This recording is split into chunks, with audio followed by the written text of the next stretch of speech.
சந்தானம் நடிக்கும் சர்வர் சுந்தரம் விரைவில். இனிமே இப்படிதான் படத்துக்கு அப்புறம் சந்தானம் இப்போ தில்லுக்கு துட்டு படத்துல கதாநாயகனா நடிச்சிட்டு இருக்காரு. விஜய் டிவியில ஒளிபரப்பான லொல்லு சபா நிகழ்ச்சியோட இயக்குனரா இருந்த ராம்பாலா இந்த படத்தை இயக்கிட்டு இருக்காரு.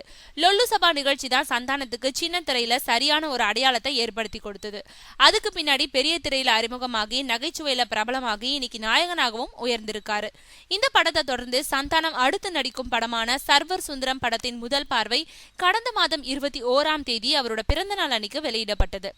தில்லுக்கு துட்டு படப்பிடிப்பு விரைவில் முடிவடைய இருக்கிறதை அடுத்து சர்வர் சுந்தரம் படத்தோட படப்பிடிப்பு ஆரம்பமாக இருக்கு. மார்ச் மாதம் துபாயில இந்த படத்தோட படப்பிடிப்பு ஆரம்பமாகி தொடர்ந்து 15 நாட்கள் வரைக்கும் அங்கு நடக்க இருக்கு. சர்வர் சுந்தரம் படத்தை ஆனந்த் பால்கி இயக்க இருக்காரு.